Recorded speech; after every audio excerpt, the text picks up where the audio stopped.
خندق میں محاصرہ تھا یعنی انتظار تھا، اور یہاں پہ بھی اب 20-25 دن ہو گئے تھے، یعنی مسلسل 2 ماہ کی لگاتار مشقت تھی۔ جب کافی عرصہ گزر گیا، یعنی کہ جو کعب بن اشرف تھا جو کہ لیڈر تھا بنو قریظہ کا، اس نے اپنے لوگوں سے کہا کہ میں تمہیں 3 چوائسز دیتا ہوں۔ اس نے کہا کہ ایک تو یہ کہ ہم اس شخص کا دین قبول کر لیں، اس لیے واللہ ہمیں پتہ ہے کہ وہی سچے رسول ہیں جس کے بارے میں ہماری کتاب میں موجود ہے۔ اگر ایسا نہیں تو پھر اگر ہم ایسا کریں گے تو ہماری جانیں اور مال محفوظ رہے گا۔ تو اس بات پہ ان کی قوم نے کہا کہ ہم بالکل بھی ان کا دین اپنا دین نہیں چھوڑیں گے اور نہ ہی ان کا دین اختیار کریں گے۔ اس کے بعد اس نے دوسری چوائس دی کہ ہم خود ہی اپنی فیملیز کو مار دیتے ہیں، اور پھر ہم سب مل کر مرد جو ہیں جب باہر جا کے تلواروں سے شدید وار کریں گے، اگر مر گئے تو ختم، اگر جیت گئے تو اور بہت عورتیں ہیں ہم ان سے شادی کر لیں گے۔ اس پہ بھی ان کی قوم نے انکار کر دیا۔ تو پھر اس نے تیسری چوائس دی کہ پھر ہمارے پاس ایک ہی چوائس رہ جاتی ہے کہ ہم ایک خفیہ اٹیک کر دیں اور سرپرائز اٹیک کریں، اور وہ ایک ہی دن ہے اور وہ سبت کا دن ہے۔ وہ توقع نہیں کر رہے ہوں گے کہ سبت کے دن ہم کچھ بھی کریں گے تو ہم سبت کے دن اٹیک کرتے ہیں۔ لیکن اس پر بھی قوم نے انکار کر دیا، تو کعب بہت ناراض ہوا اور اس نے کہا کہ تم لوگ اگر میری کوئی بات نہیں مان رہے تو پھر انجام تمہارے سامنے ہے۔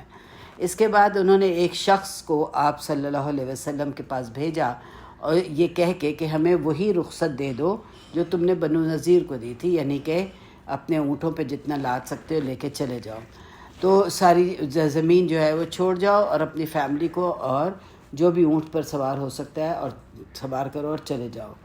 تو اس پہ جو ہے یہی کہا، انہوں نے کہا کہ تم ہمارا زمینیں جو ہیں وہ لے لو، ہم پیسہ اور فیملی لے کر چلے جائیں گے۔ تو آپ صلی اللہ علیہ وسلم نے انکار کر دیا۔ پھر انہوں نے یہ بھی کہا کہ سب رکھ لیں، بس ہمیں نکل جانے دو، سب کچھ رکھ لو، ہمیں نکل جانے دو۔ آپ صلی اللہ علیہ وسلم نے اس پہ بھی انکار کر دیا اور یہ کہا کہ انکنڈیشنل سرنڈر ہے، کوئی کسی قسم کی اور کوئی نہیں ہے، بس یہ کہ تم لوگ ہتھیار ڈال دو۔ اس کے بعد انہوں نے کہا کہ اچھا ابو لبابہ کو بھیج دو ہمارے قلعے میں۔ آپ صلی اللہ علیہ وسلم نے کہا ٹھیک ہے، اور ابو لبابہ سے کہا کہ جاؤ۔ اب یہ ابو لبابہ کون تھے؟ یہ ابو لبابہ اوس کے قبیلے میں سے تھے، اور بنو قریظہ کے ساتھ ان کے جاہلیہ کے وقت سے بہت اچھے تعلقات تھے۔ ابو لبابہ ان کے تمام رازوں سے بھی واقف تھے، قلعوں کو بھی بہت اچھی طرح جانتے تھے کیونکہ ان کا آنا جانا بہت تھا اور سالوں کی دوستی تھی، اور یہ بہت اچھے صحابی بھی تھے۔ جب یہ قلعے کے اندر گئے تو سب نے انہیں گھیر لیا، عورتیں بھی اور بچوں نے بھی۔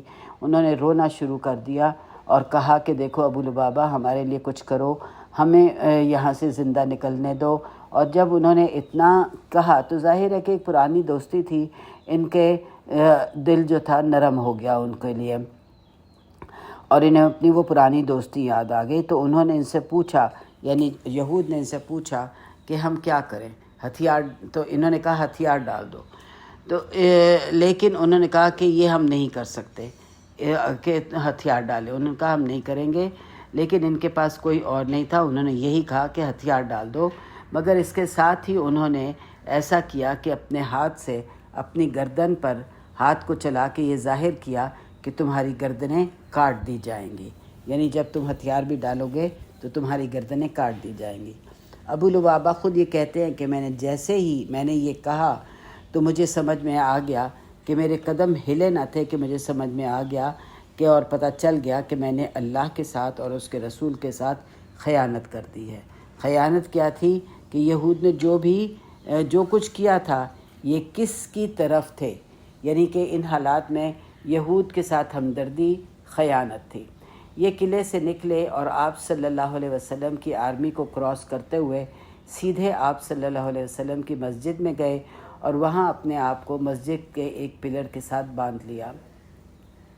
آج بھی یہ ستون توبہ مسجد نبوی میں ہے، اور باندھ لیا اور ساتھ ہی کہا کہ اللہ کی قسم میں یہاں بندھا رہوں گا جب تک کہ اللہ میری توبہ قبول نہیں کر لیتا۔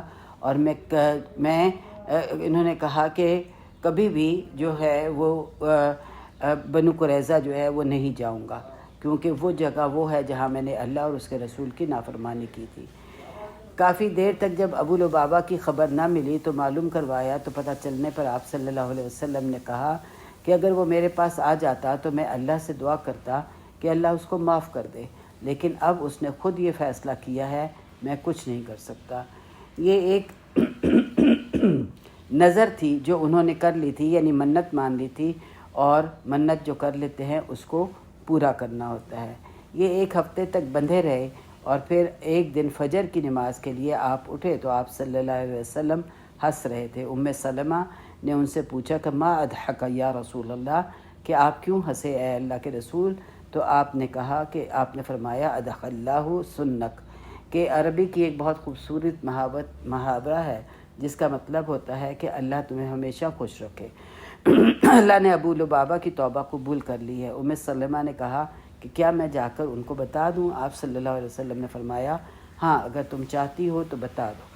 تو اس وقت تک ابھی یہ حجاب کے احکامات نہیں اترے تھے۔ تو یہاں پہ پھر آپ صلی اللہ علیہ وسلم سب خوش ہو گئے، مگر ابو لبابہ نے کھلنے سے انکار کر دیا، اور کہا کہ جب تک رسول اللہ خود صلی اللہ علیہ وسلم نہیں آ جاتے وہ اپنے اور مجھے نہیں کھول دیتے تو میں اپنے ہاتھوں یہاں بندھا رہوں گا۔ تو اس کے بعد پھر آیات سورہ انفال میں ان کے بارے میں اتری، اور توبہ میں بھی 102 آیت ہے جس میں کہ ان کی معافی اور ان کی وہ تمام جو ڈیٹیل ہے وہ دی گئی۔ حسن البصری یہ کہتے تھے کہ یہ سب سے زیادہ امید دلانے والی آیت ہے، یعنی اعتراف ہے برے اعمال کا، جب کہ ہمارے بھی گناہ ہیں، اور امید ہے کہ اللہ تعالیٰ سب اعمال جو ہے وہ کچھ ہمیں معاف کر دے گا۔ لہٰذا اب بنو قریظہ کی طرف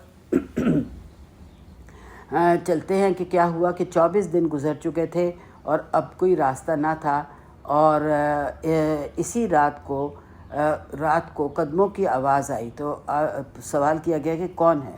تو جواب آیا کہ عمر بن سعدان۔ یہ کون تھے عمر بن سعدان؟ جو اپنے قبیلے کا سردار کا سخت مخالف تھا، اور صاف انکار کر دیا تھا کہ محمد صلی اللہ علیہ وسلم کو میں دھوکہ نہ دوں گا، میں نے عہد کیا ہوا ہے۔ یعنی یہ بنو قریظہ ہی کا بندہ تھا، اور بنو قریظہ کا جو شخص تھا یہ عمر بن سعدان، اس نے جو بھی ان کا قبیلہ کر رہا تھا اس پر کچھ بھی کرنے سے انکار کر دیا تھا، اور اس نے یہ کہا تھا کہ میں رسول پاک صلی اللہ علیہ وسلم کے ساتھ کیا ہوا عہد جو ہے وہ پورا کروں گا۔ اب وہ باہر آ گیا اور لوگوں کو چھوڑ کر، اگرچہ یہ مسلمان نہ تھا، اب مسلمان پہرے دار کو فیصلہ کرنا تھا کہ یہ کیا کرے، کہ اس کو چھوڑ دے یا یہ کہ اس کو پکڑ کے اس کو مار دے۔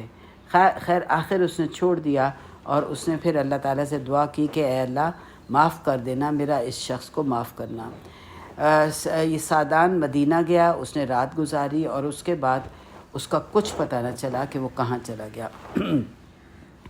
آپ صلی اللہ علیہ وسلم نے فرمایا کہ یہ وہ شخص تھا جس کو اللہ نے بچا لیا اس کی سچائی کی وجہ سے، اگرچہ وہ مسلمان نہیں ہوا تھا لیکن وہ ایک سچا آدمی تھا۔ بہرحال دوسرے دن پیغام آیا کہ وہ سرنڈر کرنے لگے ہیں۔ تو اوس نے لوگوں نے آپ کے چاروں طرف تو اوس کے لوگوں نے آپ کو چاروں طرف سے گھیر لیا۔ اب جب ان کا سرنڈر کا پیغام آ گیا تو جو اوس قبیلہ تھا اس نے آپ صلی اللہ علیہ وسلم کو چاروں طرف سے گھیر لیا، کیونکہ ان کا بنو قریظہ جاہلیہ کے وقت سے بنو قریظہ کے ساتھ بہت اچھے تعلقات تھے اور بہت دوستی تھی۔ تو ان لوگوں نے آپ صلی اللہ علیہ وسلم کو گھیر لیا، اور آپ صلی اللہ علیہ وسلم سے ریکویسٹ کرنے لگے کہ آپ رحم کریں، آپ انہیں چھوڑ دیں جیسے آپ نے بنو نذیر کو چھوڑ دیا تھا۔ تو آپ صلی اللہ علیہ وسلم نے پھر ان سے کہا کہ کیا تم خوش ہو جاؤ گے اگر میں تمہارے ہی درمیان سے ایک شخص کو چن لوں جو فیصلہ کرے؟ تو اس پہ انہوں نے کہا بلا یا رسول اللہ، ہم اس پہ خوش ہیں۔ تو آپ صلی اللہ علیہ وسلم نے فرمایا کہ سعد بن معاذ کو لے کر آؤ۔ تو آپ کی یہ حکمت تھی، کیونکہ لوگوں کا کانفیڈنس بھی چاہیے ہوتا ہے، اپنا فیصلہ کمپرومائز کیا۔ بڑی امیزنگ بات ہے کہ ولنگلی آپ جو ہے اسٹیپ ڈاؤن کر رہے ہیں اور اپنا جو مقام ہے وہ سعد بن معاذ کو دے رہے ہیں کہ وہ فیصلہ کرے، جو کہ ججمنٹ کا حق تو اللہ کا اور اللہ کے رسول کا تھا، لیکن کیونکہ اوس کا قبیلہ سارا اس بات کے حق میں تھا کہ ان کو معاف کر دیا جائے اور ان کو ایگزیکیوٹ یعنی قتل نہ کیا جائے، تو اس لیے آپ صلی اللہ علیہ وسلم نے کہا کہ اگر انہی کے قبیلے کا کوئی شخص فیصلہ کر دیتا ہے تو یہ اس پہ راضی ہو جائیں گے۔ تو جیسے سعد کا میں پہلے ہی بیان کر چکی ہوں کہ ان کو تیر لگا تھا اور ان کا خون رک نہیں رہا تھا، تو ان کے لیے مسلسل بہہ رہا تھا، تو ان کے لیے ایک خیمہ علیحدہ لگایا گیا تھا، اور ایک خاتون تھیں جن کا نام رفیدہ تھا، وہ نرس کا کام کرتی تھیں، والنٹیرلی کرتی تھیں، اور وہ سارا وقت ان کی پٹی وغیرہ باندھتی تھیں۔ 25 دن سے خون بہہ رہا تھا، تو سعد رضی اللہ عنہ کو بنو قریظہ کی طرف لایا گیا۔ راستے میں اوس مسلسل ان کو تاکید کر رہے تھے کہ تم رحم کرو گے، تم رحم کرو گے، اسی لیے آپ صلی اللہ علیہ وسلم نے تمہیں چنا ہے۔ اس پر انہوں نے کہا، آپ صلی اللہ علیہ وسلم اس وقت انہوں نے کہا کہ یہ وہ وقت ہے جب میں اس پر آپ صلی اللہ علیہ وسلم نے کہا تھا کہ یہ وہ وقت ہے جب سعد کے لیے ضروری ہے کہ وہ کسی کی پرواہ نہ کرے اور اللہ اور اس کے رسول کے معاملے میں۔ تو اس کے بعد اوس کو پتہ چل گیا کہ سعد کیا فیصلہ کریں گے۔ جب سعد آئے تو آپ صلی اللہ علیہ وسلم نے کہا قوموا الی سیدکم، یعنی سیرت کی تاریخ میں یہ پہلے کوئی شخص تھے جس کے لیے آپ نے حکم دیا کہ کھڑے ہو جاؤ۔ کیونکہ یہ آپ صلی اللہ علیہ وسلم خود اپنے لیے پسند نہ کرتے تھے کہ لوگ ان کے لیے کھڑے ہوں، اور آپ صلی اللہ علیہ وسلم میں بخاری اور مسلم کی حدیث ہے کہ جو بھی یہ پسند کرتا ہے کہ لوگ اس کے لیے کھڑے ہوں، وہ اپنی جگہ آگ میں بنا لے۔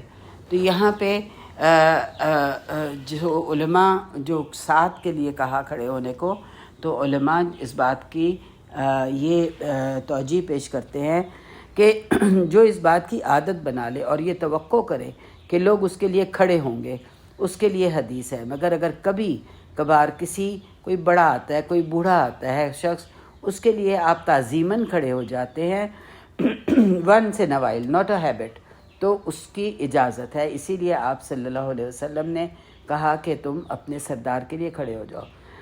سعد سے آپ صلی اللہ علیہ وسلم نے کہا کہ تمہارے لوگوں نے تم کو چنا ہے ان لوگوں کے بارے میں تم فیصلے کے لیے۔ تو سعد نے اپنے لوگوں کو مخاطب ہو کے کہا کہ جو میں فیصلہ کروں گا تم مان لو گے؟ سب نے کہا کہ ہاں ہم مان لیں گے۔ پھر سعد رضی اللہ عنہ جو تھے آپ صلی اللہ علیہ وسلم کی طرف مڑے اور اپنے سر کو بالکل نیچے کر دیا اور بہت آہستگی سے کہا، اور آپ بھی یا رسول اللہ صلی اللہ علیہ وسلم۔ تو آپ صلی اللہ علیہ وسلم نے کہا کہ ہاں سعد، میں فیصلہ مان لوں گا۔ تو پھر سعد نے فوراً فیصلہ کیا کہ اس پر میرا فیصلہ ہے کہ مرد قتل کر دیے جائیں، اور ان کا مال جو ہے وہ سارا اور عورتیں اور بچے غلام بنا لیے جائیں، اور مال سارا جو ہے مسلمانوں میں ڈسٹریبیوٹ کر دیا جائے، کوئی لمحہ ضائع کیے بغیر۔ تو آپ صلی اللہ علیہ وسلم نے سعد سے کہا کہ اللہ کا فیصلہ تھا 7 آسمانوں کے اوپر، لہٰذا مردوں کے ہاتھ باندھ کر لے جایا گیا اور باری باری سب کو قتل کر دیا گیا، صرف جو چھوٹے بچے تھے وہ چھوڑ دیے گئے۔ حیی بن اکتب جو تھا، جس نے کہ یہ سارا پلان بنایا تھا اور آپ صلی اللہ علیہ وسلم کے خلاف تھا، جب نکلا تو اس نے اپنا بہترین لباس پہنا ہوا تھا، لال سلک کا روب تھا، اور اس کو دھاگوں سے اپنے جسم پہ باندھ لیا ہوا تھا تاکہ کوئی اتار نہ سکے، اور آپ کے پاس سے گزرا اور کہنے لگا کہ واللہ میں نے کبھی بھی اپنی دشمنی کو تمہارے ساتھ اس کے اوپر پچھتایا نہیں ہوں، کہ مجھے اس پہ کوئی پچھتاوا نہیں ہے کہ میں تمہارا دشمن ہوں۔ تو ایک باقی سب کو تو عورتوں بچوں کو چھوڑ دیا گیا تھا، ایک عورت کو قتل کیا گیا تھا، اور یہ عورت عائشہ رضی اللہ عنہ کے ساتھ بیٹھی بے انتہا ہنسی مذاق کر رہی تھی، جوکس کریک کر رہی تھی۔ اتنے میں اس کو آواز دی گئی تو عائشہ رضی اللہ عنہ نے پوچھا کہ کہاں جا رہی ہو؟ تو آواز آئی کہ اس کو قتل کرنا ہے، اور اس کیوں اس کو قتل کیا گیا؟ کیونکہ اس نے اوپر سے قلعے کے اوپر سے ایک بھاری پتھر مار کر ایک صحابی کو شہید کر دیا گیا تھا۔ اب یہاں پہ ہم اپنی سیرہ کو روکتے ہیں، انشاءاللہ تعالیٰ باقی اگلی ہم کل کریں گے۔ اس کے بعد عید آ رہی ہے، کچھ دنوں کے لیے ہم سیرہ روک دیں گے، دو تین دنوں کے لیے، پھر اس کے بعد اس کو دوبارہ شروع کریں گے۔ ابھی یہ 1-2 دن اور کرتے ہیں انشاءاللہ تعالیٰ، پھر آگے اللہ تعالیٰ نے زندگی دی تو ضرور آگے پھر ہم اس کو کنٹینیو کریں گے۔ میری آپ لوگوں سے ریکویسٹ ہے کہ ہم نے ابھی تک جتنی بھی سیرہ سنی ہے اس پہ ہم لوگ غور و فکر کریں، اور جس میں بھی جو بھی آپ کے احکامات یا آپ کی سیرہ ہے اس پہ ہم عمل کرنے کی کوشش کریں۔ آمین۔ ربنا تقبل منا انک انت السمیع العلیم وتب علینا انک انت التواب الرحیم، وصلی اللہ علی نبینا محمد وعلی آلہ وصحبہ اجمعین، وآخر دعوانا الحمد للہ رب العالمین۔